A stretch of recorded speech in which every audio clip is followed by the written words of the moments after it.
Yo, so bro, kung nagno-nofap ka ngayon tapos nanonood ka pa rin ng babaeng sumasayo sa TikTok, nag-i-scroll ka pa lang, tapos wala kang ginagawa na something productive sa'yo, hindi mag-work yung nofap sa'yo bro. At yung ginagawa mo na yon, yan ay matatawag na considered na edging. So yo, what's up? Back to the grind mga bro. Nagbabalik tayo this YouTube channel na ito. So I know malamang sa malamang kilala mo na ako at hindi na tayo magpapaligoy-ligoy pa. Diretsa na tayo sa video na to. Pero bago tayo magsimula, nagpapasalamat ako sa mga taong nagsusubscribe dito mga bro. 190 subscribers na to. So I appreciate that. Grateful ako sa inyo mga bro dahil marami kayong nag-view dito at marami kayong nagsusubscribe at marami kayong natutunan dito sa mga videos o sa mga topics sa channel na to. So simulan na tayo. Tayo sa topic mga bro, yan ay matatawag na edging. Kung alam mo yung edging, so malamang sa malamang grateful ako sa iyo at mabuti meron ka ng alam sa edging. Pero kung hindi mo pa alam ang edging at nagsisimula ka pa sa nofap journey mo, so kailangan mo to panoorin hanggang dulo mga bro. So ano ba ang edging? So bakit hindi to dapat gawin? Especially kapag bago ka pa sa nofap journey mo o siguro probably kung hindi mo pa alam to. So ang edging, it means ito yung klase na gawain na konektado sa habit o sa bad habits na gusto mong i-quit. Ulitin ko, isang gawain na ginagawa mo na konektado sa bad habit na gusto mong i-quit. Hindi mo gets yung sinasabi ko dito, so magbibigay ako ng example dito mga bro. Okay, example dito. If nagno-nofap ka, tapos siguro probably kinikwit mo yung masturbation, tapos nanood ka pa rin ng porn, yan ay matatawag na edging. Okay. Isa pang example. If nagkikwit ka ng porn, kinikwit mo yung pornography, hindi ka na nanonood ng pornography pero nagmasturbate ka pa rin, tapos nanonood ka pa rin sa mga babaeng sumasayaw sa TikTok. So, yan ay matatawag na edging. Well, so I know a lot of people, lalo na sa mga taong nagno-nofap, hindi nila tanggap to yung edging. Na relapse yung edging. Pero para sa akin, ako lang yung masasabi dito. Ako lang yung masusunod.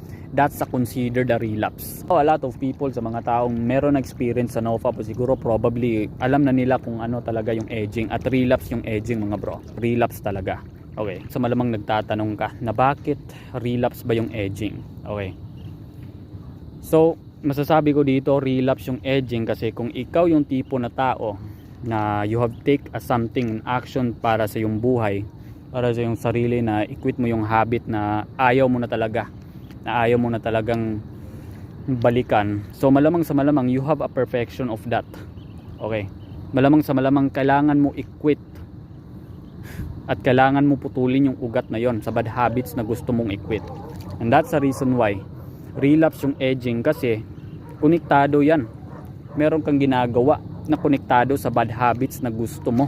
O siguro probably masasabi ko na meron kang ginagawa na mali na konektado sa bad habits na gusto mong i-quit.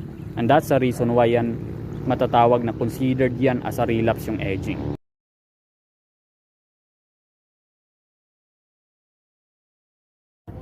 So well, actually magbibigay lang ako ng 3 rason na bakit di mo kailangan gawin yung nofap edging. So itong 3 rason na ito mga bro, based on my observation. So nagbabase lang ako sa experience ko, kung ano talaga yung experience ko about this nofap edging. Okay, simulan na tayo. So ang unang rason dito mga bro is nag-i-increase yan ng cravings. Okay, probably it's 100% true yan. If you are doing nofap edging, if kapag nag-i-edge ka, if you are doing something wrong about sa journey mo sa nofap, nag-i-increase yan ng cravings. So try mong alalahanin na nagso-social media ka pa rin, tapos nanonood ka pa rin yung mga babaeng sumasayaw sa TikTok, malamang sa malamang ano mangyayari sa'yo? Nag-i-increase ng urges, tatamaan ka ng sexual urges, nag-i-increase yan ng cravings para mag-relapse ka. Okay. So, pangalawa dito is wala kang benefits na makukuha dito bro kapag ginagawa mo o nag-e-edge ka sa journey mo. Okay, that's actually real talk. Kapag nag-e-edge ka, wala kang benefits na makukuha. Kapag siguro probably you're based on your streaks or you're based on your decision na siguro probably nasa 1 month ka na without porn, tapos nag-e-edging ka pa rin, malamang sa malamang wala kang benefits. And that's my experience talaga. That's my experience na wala akong benefits na nakukuha kahit nasa 30 days o siguro probably 1 month o 2 months lang sa streak, which is actually yan yung highest ko. Malamang sa malamang wala akong benefits na nakukuha. Meron pa rin cravings, hindi pa din fully nagre-rewire yung utak ko, at hindi pa din probably na nawawala yung social anxiety ko. Meron pa din brain fog kapag ginagawa ko yung edging. Okay. Also, ang pangatlo dito mga bro is malamang sa malamang alam nyo na, mabagal kang mag-recover. At siguro probably marami ding side effects kapag nag-i-edging ka based on my experience. Well, actually, syempre, mabagal kang mag-recover. Siguro probably wala kang recovery. Pero feeling mo sa sarili mo na hindi ka nagre-recover. Hindi ka nagre-recover tapos hindi nagre-rewire yung utak mo. At probably, yung sinasabi kong side effects, totoo yon. Na-experience ko yon. So, paano ko nasabi? Well, nasabi ko yon dahil actually ganito kasi yan. Based on my experience, kapag ginagawa ko yung edging, like example, nanonood ako ng mga babaeng sumasayaw sa TikTok, tapos nag-i-scroll ako ng social media, malamang sa malamang ang nangyayari sa akin at meron akong feeling na nagkaka-blue balls ako. At especially, wet dreams. Okay, yan yung nangyari sa akin, sa experiences ko. I know malamang sa malamang nangyari na yon sa'yo.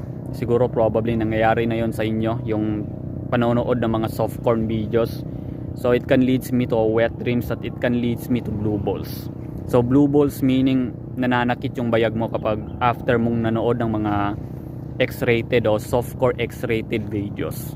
So well, kung ikaw yung tipo na tao bro, na you have to quit all your bad habits, hindi lang sa porn at masturbation, you have to take it seriously.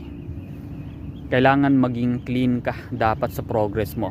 Kasi kapag hindi ka nagiging clean, o it means hindi lang masyadong perfect, o siguro kung walang perfection sa progress mo, ang masasabi ko dito bro is hindi mo siniseryoso yung buhay mo.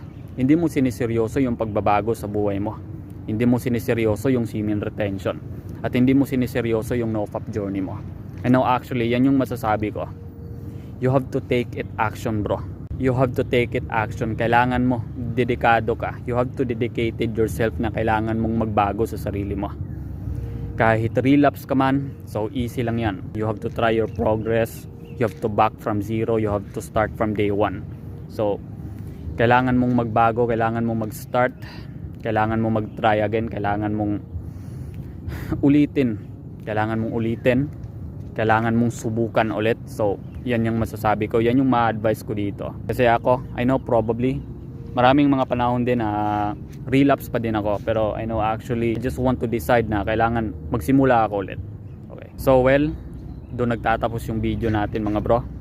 So, huwag nyo kalimutan na mag-like, mag-subscribe, mag-share at mag-comment dito sa YouTube channel na ito for more videos pa, for more updates pa dito sa channel na ito at more uploads pa. So, see you in the next video. Salamat. Stay safe. Peace.